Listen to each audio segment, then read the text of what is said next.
안녕하세요. 저는 40대 중반 여성으로 최근 남편과 이혼했어요. 여러분들도 아시겠지만 결혼이라는 게 하는 것도 어렵지만 유지하는 건 더 어렵잖아요. 저 역시 결혼 생활 15년 동안 크고 작은 트러블이 있었는데 그래도 이제 중학생이 된 아들을 키우면서 남들도 다 이렇게 살겠지 하는 안일한 생각으로 그냥 하루하루 꾸역꾸역 살아왔던 것 같아요.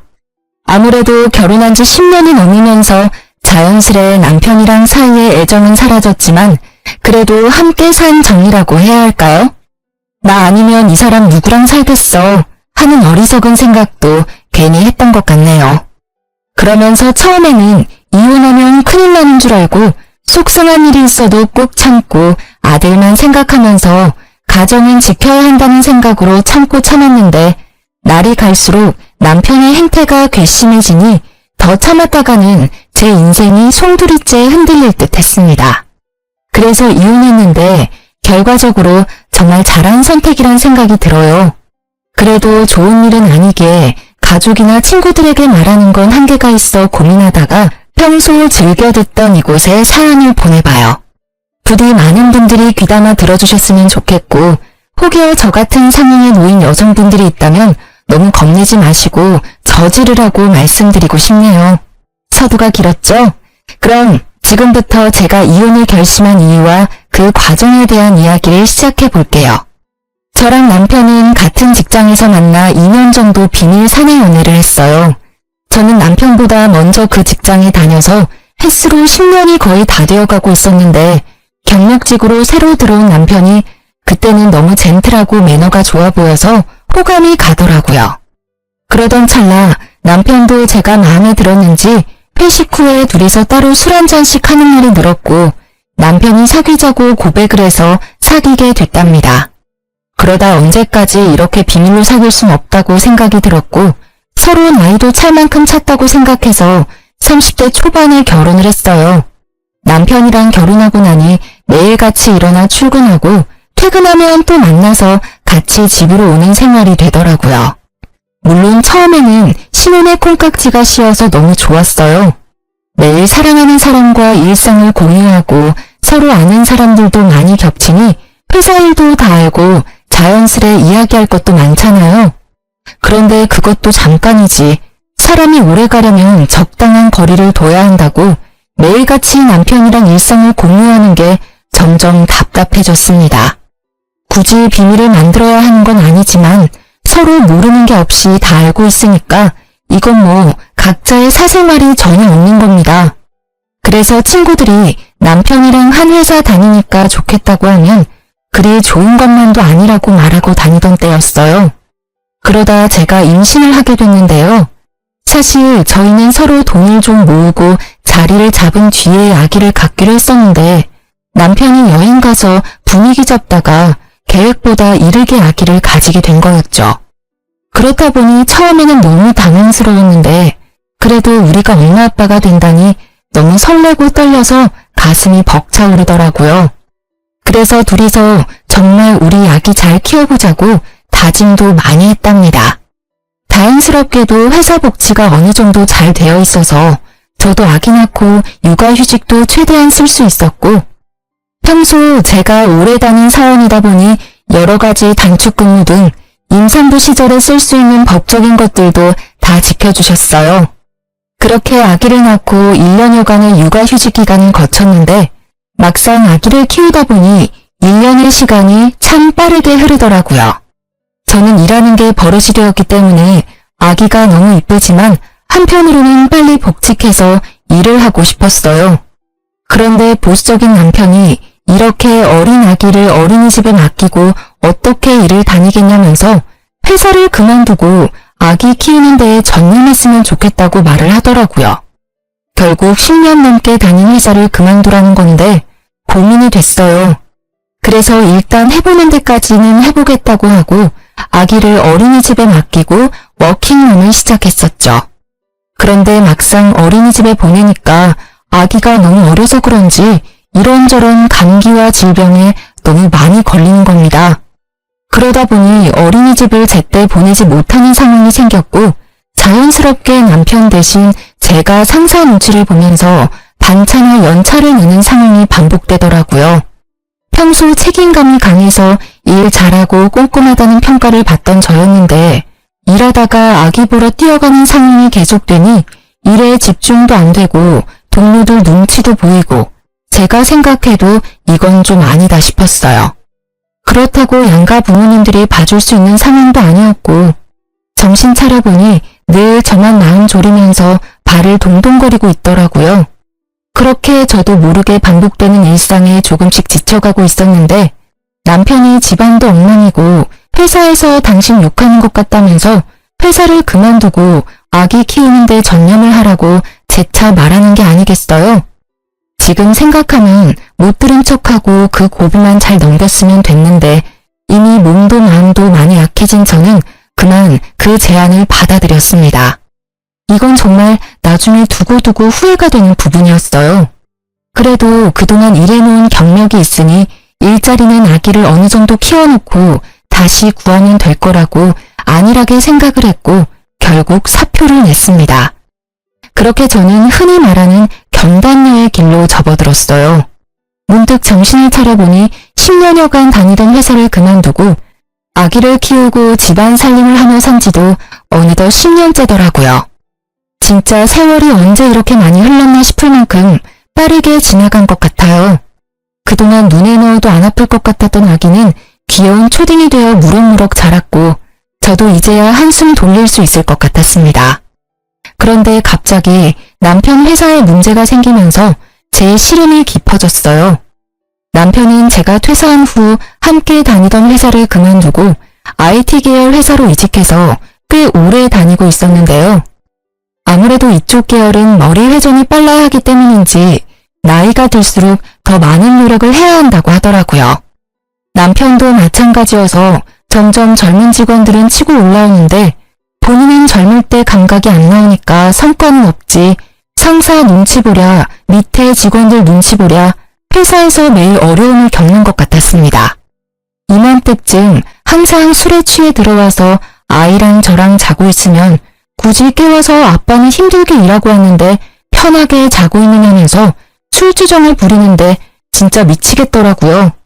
평소에도 사실 친구들 중에서 자기만 외벌이라고 장난식으로 투덜투덜 댔었는데 이게 장난 반 진심 반이었는지 계속 승진 심사에서 누락되고 좌천이 되면서 월급까지 깎이니 그 스트레스를 저에게 푸는 겁니다. 가계부를 쓰라는 둥, 씀씀이가 왜 이렇게 해프냐는 둥. 외벌이 월급이 뻔해서 아끼고 살아온 저였는데 이렇게 제 전업주부 생활을 후려치니 너무 짜증나더라고요. 뭐야, 못 보던 건데 또 옷 샀어? 남편은 매일 회사에서 젊은 애들 눈치 보느라 진이 빠지는데 와이프는 집에서 탱자탱자 놀면서 돈 쓸 국민아 하냐?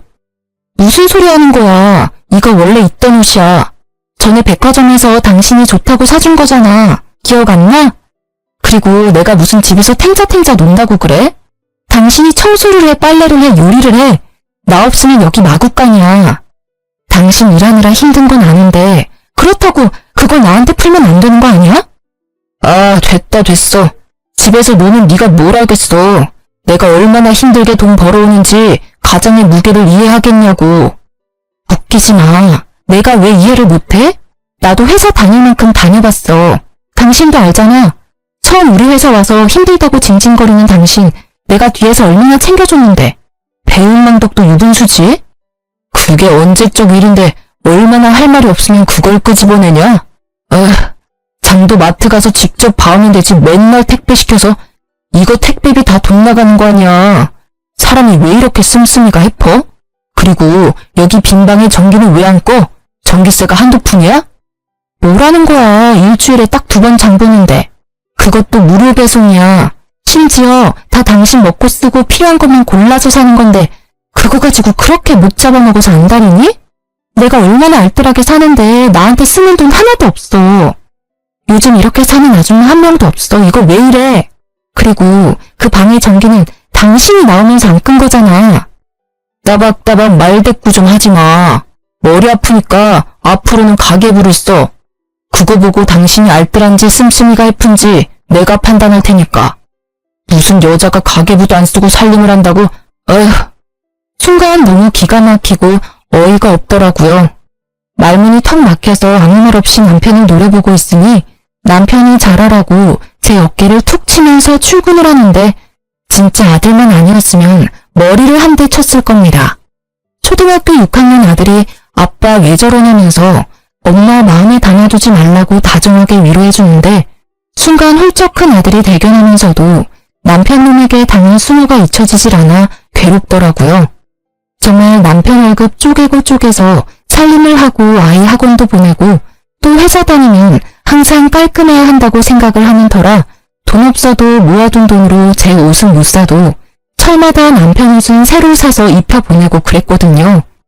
오랜만에 만난 친구들이 유행 지난 옷을 입고 다니고 포인트 적립이나 할인 쿠폰에 집착하는 저를 보면서 많이 변했다고 예전에 그 멋쟁이는 어디 갔냐고 탄식해서 좀 마음이 쓰라렸지만 그래도 우리 가정을 위해서 내가 아끼는 거니까 나는 어떤 말을 들어도 괜찮다고 스스로 위로하고 그랬어요. 그런데 이런 제 노력은 하나도 알아주지 않고 혼자 돈 번다고 유세를 떠는 남편을 보니까 일하느라 힘들어서 그렇다고 이해하고 넘어가기에는 저도 사람인지라 너무 짜증나고 화가 나더라고요. 그래서 너무 기분이 나빠서 재취업을 하려고 알아보기 시작했습니다. 아이도 많이 컸고 남편 회사 일이 그렇게 안 풀린다는데 저라고 언제까지 집에 있을 생각은 없었거든요. 그런데 사람 일이라는 게 뭐든 제 마음대로 되는 건 아니잖아요. 예전에 다녔던 경력이 있으니까 웬만하면 다 될 줄 알고 여기저기 이력서를 냈는데 조건이 좋은 곳은 전부 제 나이와 오랜 경단 기간을 아쉬워하며 탈락을 통보했어요. 그래서 눈높이를 낮춰서 작은 회사에도 이력서를 냈는데 서류는 붙어도 이상하게 면접에서 떨어지기 일쑤더라고요. 한창 회사 다닐 때는 정말 자신감 있고 적극적인 성격이었는데 저도 모르는 사이 10년 넘게 살림만 하면서 주눅이 들었나 봐요. 그렇게 자꾸 떨어지다 보니 가뜩이나 떨어진 자존감이 아주 땅을 지나 지하 수백 미터로 쿵 처박혔습니다. 정말 내가 왜 이렇게 됐지? 옛날에 당당하게 회사 다니면서 동료들이랑 주고받던 대화도 그립고 작지만 소중했던 월급도 그립고 제가 전업주부로 살아왔던 날들이 모두 후회스러운 건 아니지만 되돌릴 수 있다면 회사를 그냥 다녔을 것 같다는 생각이 들더라고요. 그런데 이런 제 마음도 모르고 남편은 위로와 응원을 해주기는커녕 매일 퇴근하고 돌아와서 저를 들들 볶는 겁니다. 이력서 썼어? 어디 냈어? 리스트 뽑아봐봐. 무슨 리스트를 뽑아. 그냥 3-4군데 내봤는데 아직 연락이 없네. 기다려봐야지 뭐. 당장 취업될 거라고는 생각 안 했어. 아, 답답한 소리 한다. 3-4군데 내서 연락이 없으면 30-40군데는 넣어봐야지. 연락 없다고 이렇게 기다리고만 있을 거야? 그래서 어떻게 취업을 해? 왜 이렇게 사람을 들들 볶아 진짜? 당신 너무한 거 아니야? 나도 취업 잘 안 돼서 우울하고 힘들어. 근데 더 힘든 건 뭔지 알아? 남편이란 사람이 이렇게 나를 업신여기는 거야. 마음 약한 소리 좀 그만해. 언제까지 그렇게 온실 속 화초처럼 살 거야? 밖은 야생이야 야생. 내가 당신 잘 되라고 그러는 거지 못 되라고 그러는 거야? 충고해주는 거 잘 들어야 회사 생활도 잘하지. 그래서 뭐 어떤 충고를 해줄 건데? 이런 데 알아봤어? 내가 지나가다 보니까 일자리 박람회가 많더라고. 구청이나 시청에서 당신처럼 취업 못하는 사람들 집에서 놀지 말고 일하라고 이렇게 많이 정보를 주는데 이런 거 하나도 안 알아봤지? 나처럼 세세하게 알아봐주는 남편 있는 줄 알아? 고맙게 생각해. 이건 노인 일자리 박람회잖아. 내가 노인이야? 이게 세세하게 알아봐주는 거야? 됐어. 내가 알아서 해. 남편이 저에게 알아봤다며 건네준 팜플렛은 시니어 일자리 박람회였어요. 일하고 싶은 욕구는 있지만 일자리 찾기가 어려운 어르신분들을 위해 공공근로나 호텔 청소 같은 일자리를 알아봐주는 거 그거요. 근데 제 나이가 이제 40대 중반인데 제가 시니어는 아니잖아요? 그냥 남편은 제 입장에서 제 경력, 제가 하고자 하는 일, 적성 이런 것 따위는 안중에도 없고 나 혼자 돈 벌기 힘드니까 아무 일이나 대충 해서 그냥 돈 벌어와라 이런 마인드인 게 너무 열받더라고요. 그래도 시간은 흘러서 아이가 중학교에 입학하게 됐습니다. 남편 수입은 확 줄어들었는데 중학교에 입학한 아이, 사교육비는 더 늘어나면서 감당이 안 되더라고요. 줄이고 줄였지만 학원비가 이렇게 센 줄 몰랐어요. 그렇다고 안 보내자니 요즘은 친구들 학원에서 사귄다는데 이제 막 학교에 적응하는 아들을 생각하니 차마 못 끊겠더라고요. 그래서 결국 생활비를 아끼려고 있던 집을 전세 주고 좀 더 작은 집으로 옮겨가기로 했습니다. 그런데 남편은 그동안 왜 이렇게 돈을 못 모았냐면서 내가 벌어다 준 돈을 다 어디에 썼냐고 화를 내는 겁니다.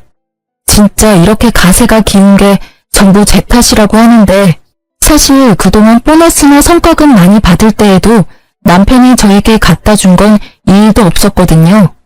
저는 오로지 남편 월급에서 생활비로 주는 돈만 갖고 여기저기 알뜰하게 쪼개 사용을 해왔는데 이런 식으로 저를 몰아가니 진짜 어이가 없었어요. 그래도 어쩌겠습니까? 이때는 당장 이혼할 것도 아니고 진짜 쫌생이다 생각하면서 뒤로 욕하고 말았어요. 그런데 남편이 구멍난 생활비를 신우에게 말했고 겨우 돈을 빌렸다면서 앞으로 살림을 알뜰하게 잘하겠다는 내용의 각서를 자기 앞으로 쓰라고 헛소리를 시전하더라고요. 진짜 시간이 지난 지금 생각해도 이때를 떠올리면 피가 거꾸로 솟고 가슴이 터질 것 같은데요. 더 짜증나는 건 사춘기인 아들이 남편 말을 듣고 열받아서 자기 방에 쾅 문을 닫고 들어가는 거예요. 한창 예민한 시기 아들인데 이렇게 아빠가 엄마를 무시하고 집안 분위기를 흐트리니까 얼마나 싫겠어요. 저뿐만 아니라 아들까지 남편놈 때문에 영향을 받는다고 생각을 하니까 진짜 이렇게 살아야 하나 싶더라고요. 그래서 오랜만에 만난 친구에게 하소연을 좀 했습니다. 여태까지는 제가 제 얼굴에 침 뱉기 같아서 남편 욕을 거의 안 했는데 거의 2시간 가까이 그간 있었던 일들에 대해 말하고 울분을 터뜨리니까 친구가 이렇게 심각했었냐고 그렇게 어떻게 사냐고 저를 위로해 주더라고요. 이 친구는 저와 달리 결혼하지 않고 혼자 사는 골드미스였는데 마케팅 회사를 다니며 승승장구해서 부장까지 달고 돈도 많이 벌더라고요. 다른 회사지만 저랑 비슷한 시기에 입사해서 신입 시절, 대리 시절 다 거쳤는데 저도 결혼하지 말고 그냥 회사나 열심히 다닐 걸 후회가 됐어요.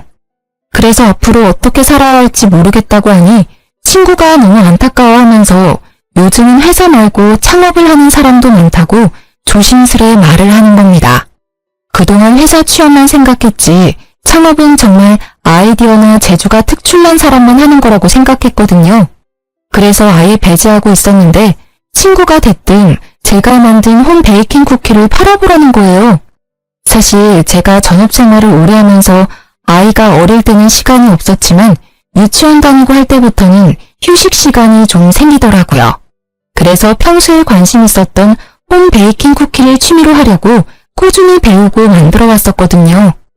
평소에 제가 먹거나 아이랑 남편 챙겨주고 나서 남은 것들은 예쁘게 포장해서 친구들 선물로 주고 이웃들에게도 나눠주고 시댁이랑 친정에도 보내는 등 다양하게 활용을 했었어요.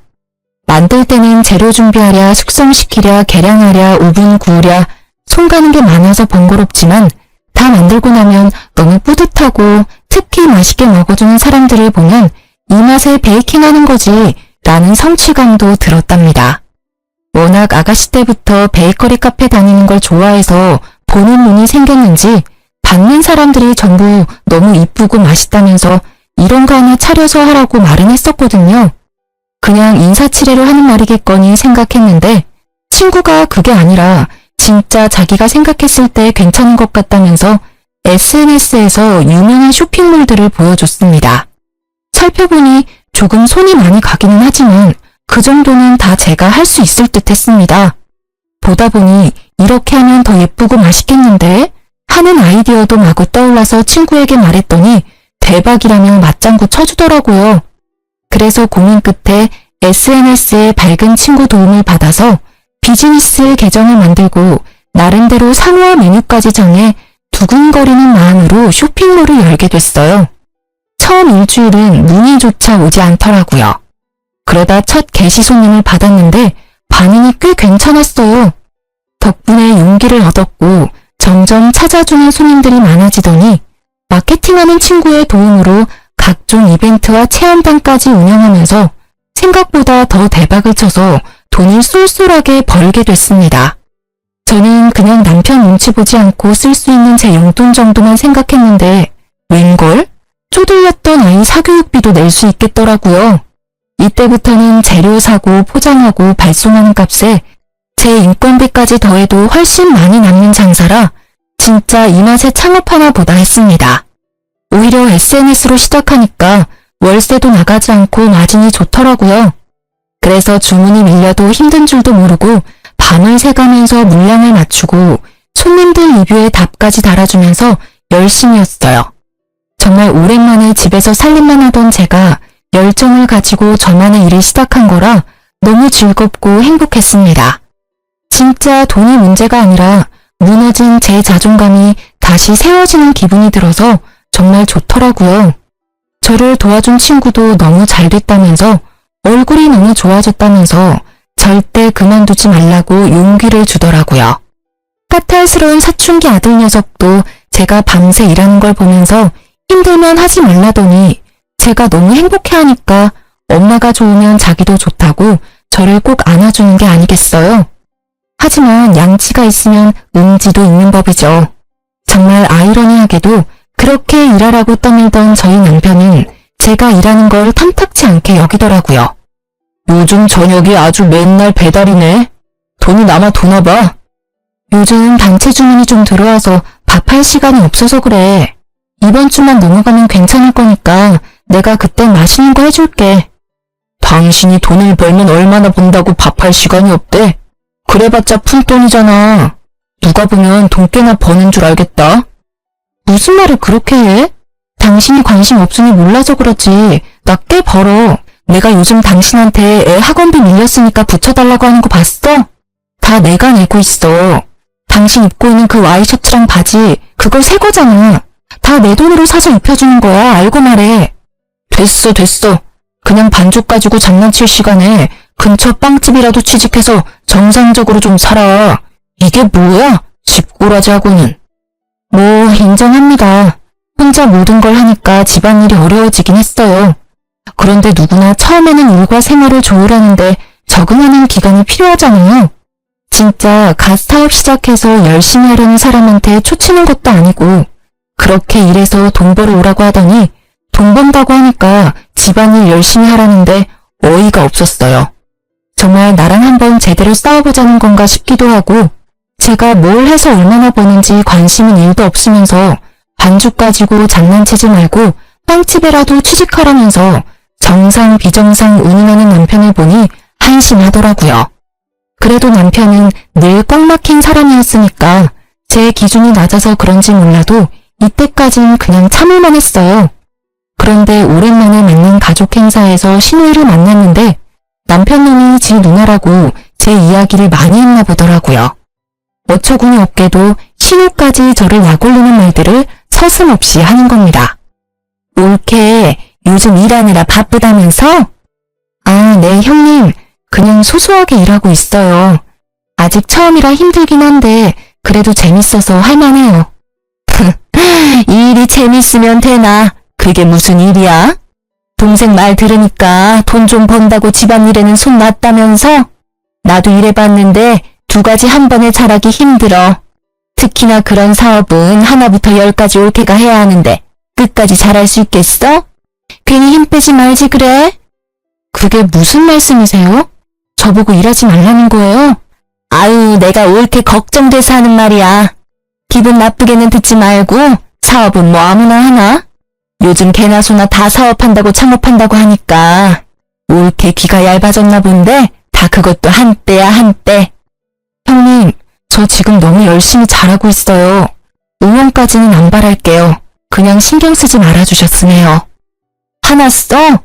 아니 내 말은 솔직히 쭉 잘 되리란 보장 있어?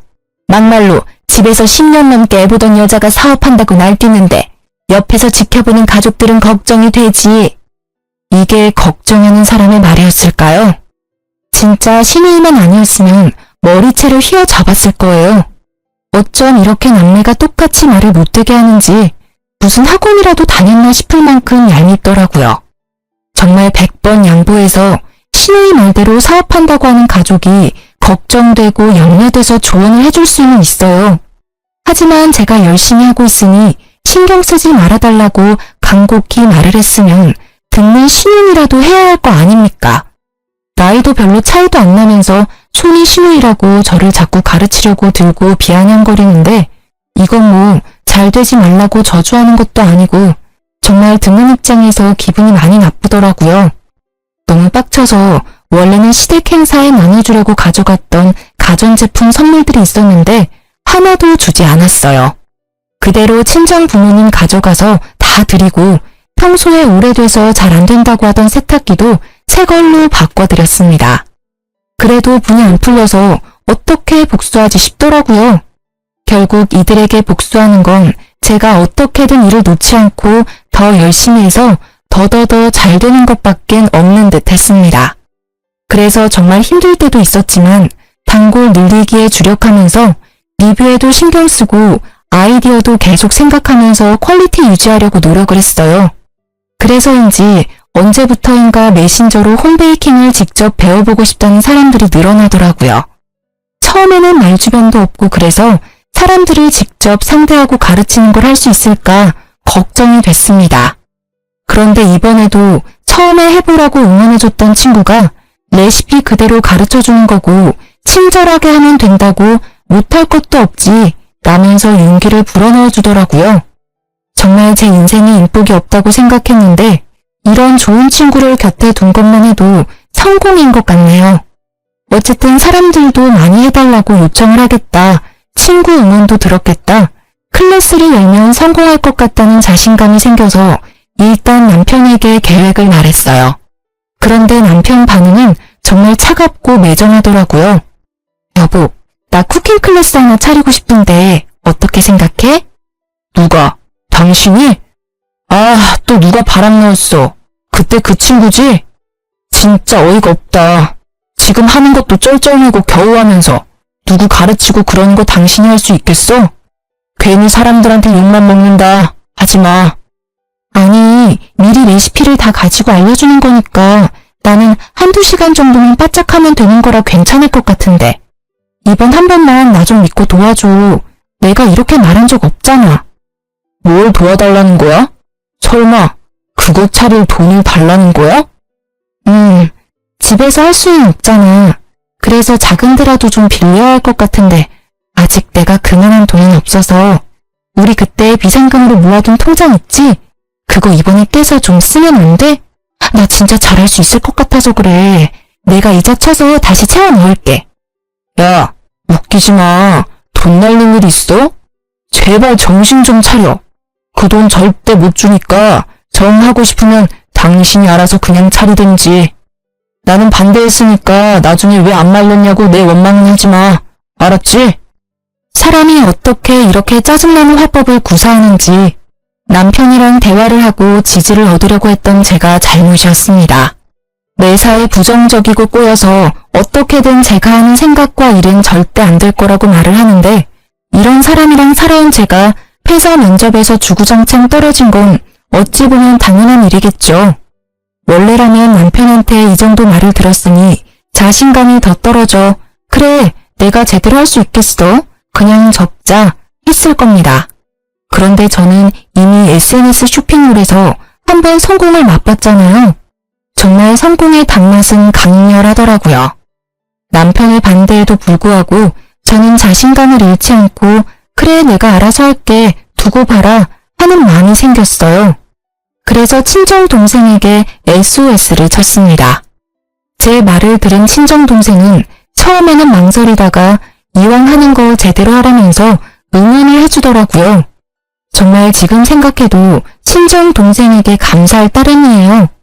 그렇게 결국 작은 동네 골목에 쿠킹 클래스를 열었고 원데이 클래스랑 창업반을 만들어서 홍보를 했어요. 이번에도 마케팅은 친구 도움을 많이 받았습니다. 확실히 제 생각처럼 수요가 많아서 대박이 났어요.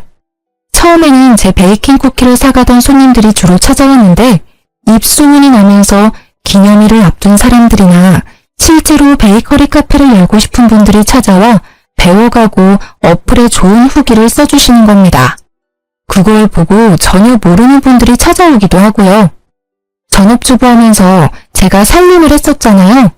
특히 여성분들이 많이 배우러 왔었는데 생활에 필요한 꿀팁이나 알뜰한 비법 같은 걸 알려주니까 너무 좋아하시더라고요.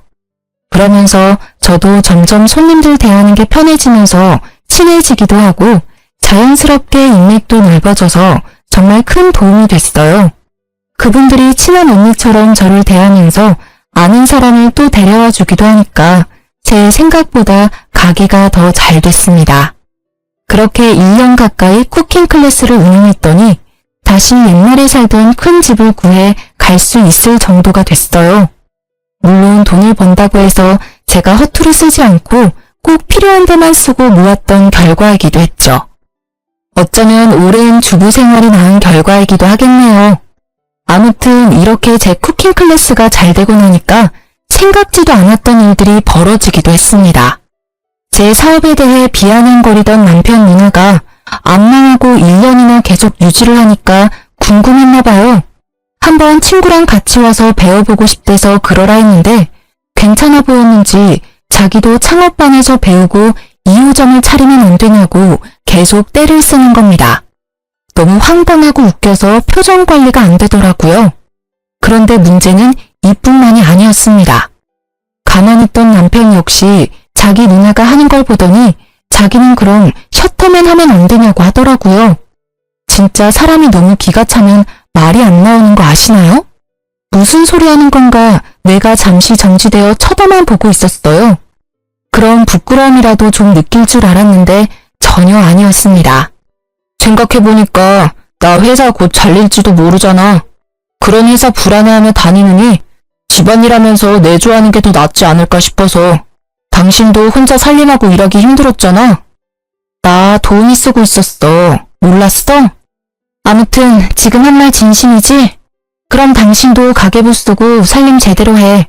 가계부는 내가 매일매일 퇴근해서 확인할 거고 당신처럼 나도 배달음식 질려서 못 먹겠어. 매일 저녁에 12첩 반상해서 차려줘. 나 한 번 입은 옷 또 못 입으니까 매일 세탁해서 다려놔주고 애 숙제랑 학원 픽업까지 구멍나는 스케줄 없게 해줘. 할 수 있겠어?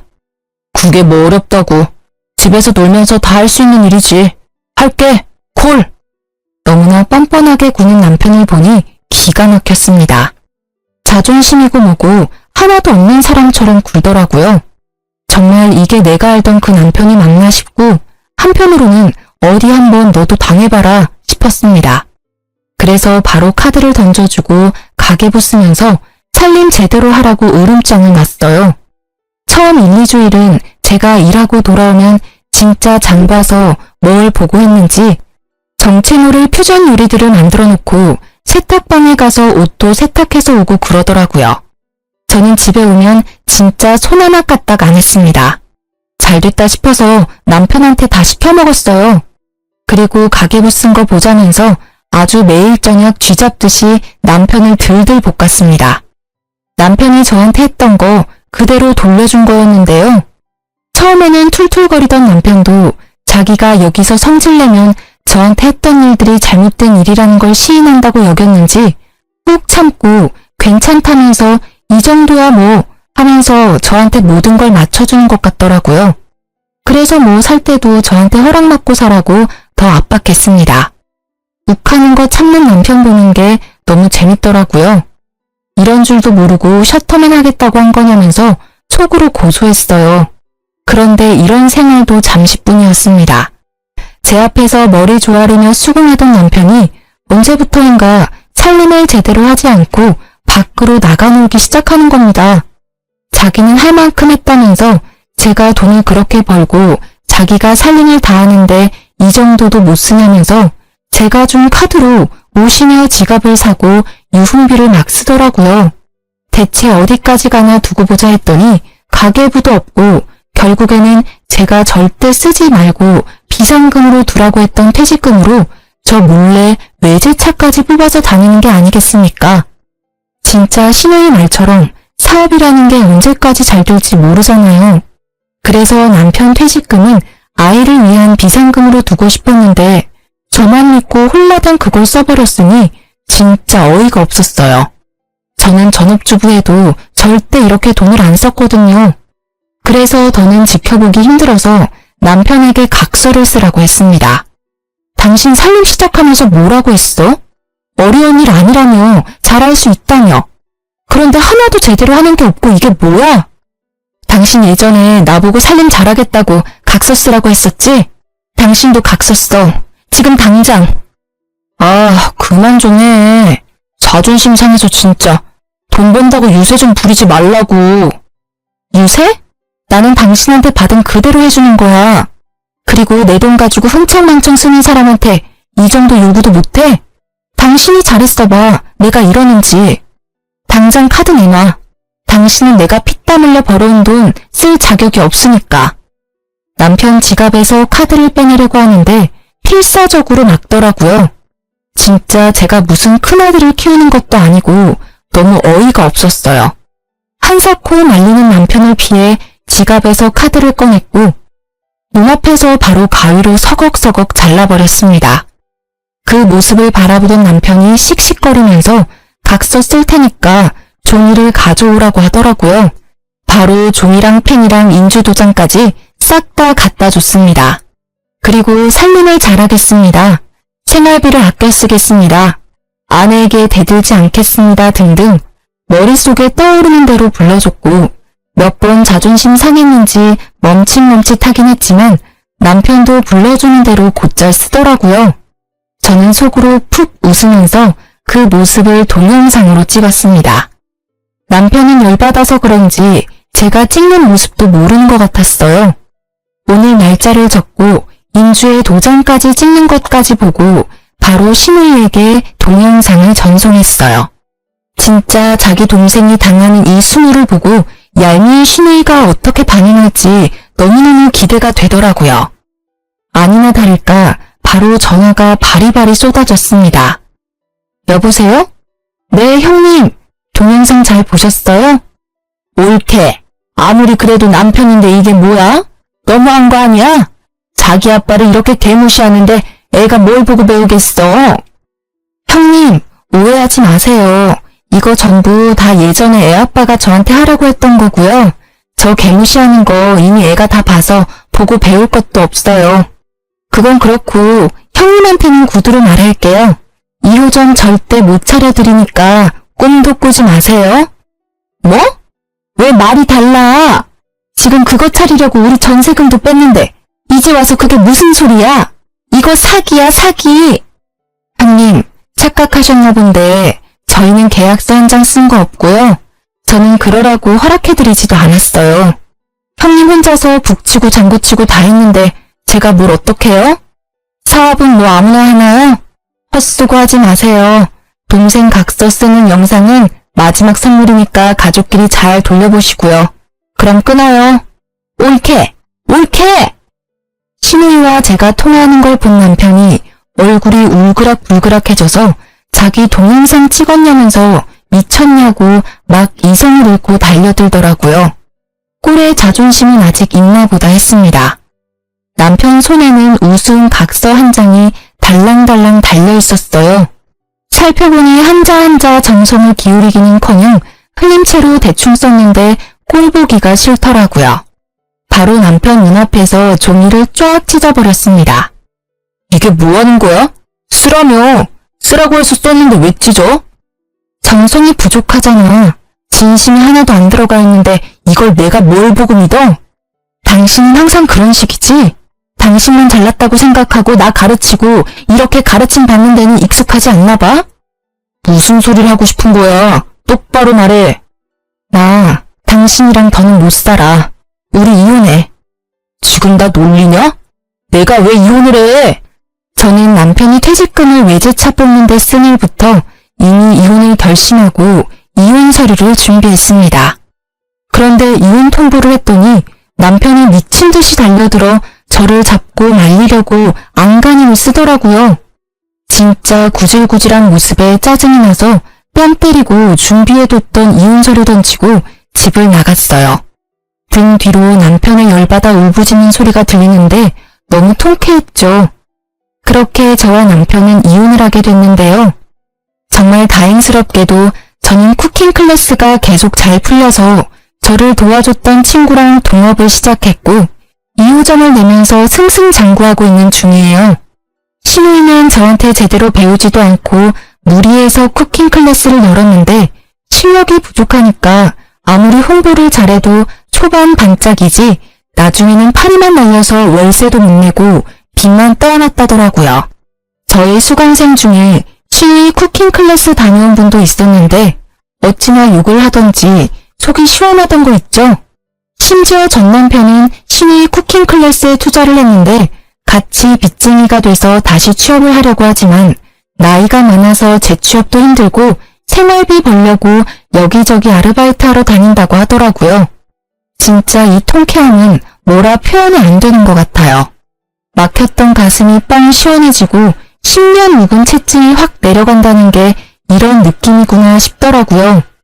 정말 살면서 잊지 못할 인연들이 많지만 전 남편과의 결혼 생활은 정말 잊고 싶은 추억이에요. 생각해보면 남편 말을 듣고 회사를 그만둔 것부터 꼬여버린 실타래가 아니었나 싶기도 한데요.